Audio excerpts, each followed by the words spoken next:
quels sont les biodéchets qu'on va pouvoir composter?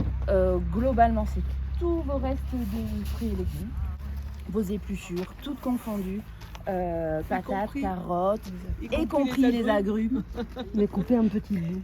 Vous pouvez avoir aussi des restes de repas, donc ça vous pouvez le mettre également. Ce qu'on va éviter, c'est tout ce qui est gras et en sauce, sinon ça va avoir du mal à se décomposer.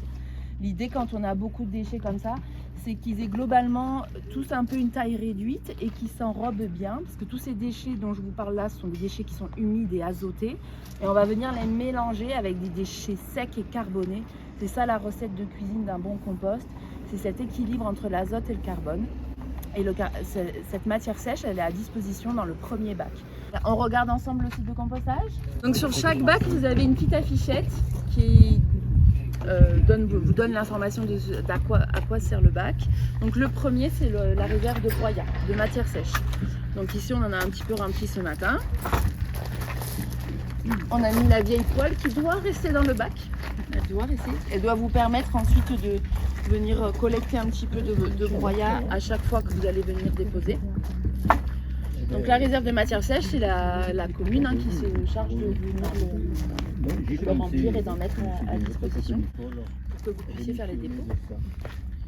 Ici, vous avez le bac d'apport. C'est dans ce bac uniquement que vous devez vider votre soupe. On évite de démouler comme des cakes à la plage. Vraiment, on ne fait pas des châteaux. On veut justement commencer à faire une première aération qui se mélange bien ces déchets. Et ensuite, avec la griffe, on vient un petit peu griffer, incorporer dedans, mélanger avec la matière en dessous. Au bout de quelques semaines, vous allez avoir le bac qui se remplit. Au bout de quelques mois, il sera quasiment plein. Et quand ce sera le cas, on transférera la matière et on la met dans ce bac-là, qui est le bac de maturation pendant 3-4 mois. Et là, on viendra ne plus rien déposer. On viendra mélanger, peut-être contrôler l'humidité. Et ensuite, le travail, c'est de venir mélanger un peu plus profondément et faire rentrer de l'air à l'intérieur du bac. Et dans ce cas-là, on utilise ce type d'outil qui permet vraiment de pénétrer à l'intérieur de la matière et de la décompacter.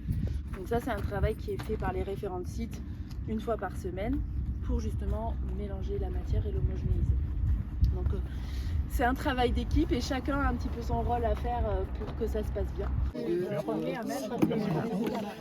bonne fin de journée. Elle est bien au chaud.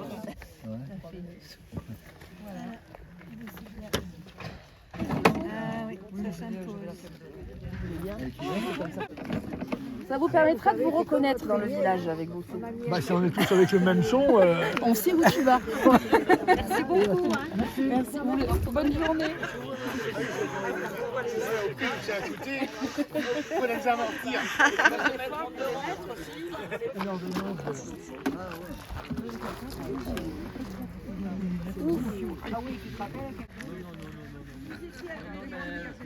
Chacun part avec son son. Je l'ai depuis un mois, acteur dans le jardin. Je suis venue écouter.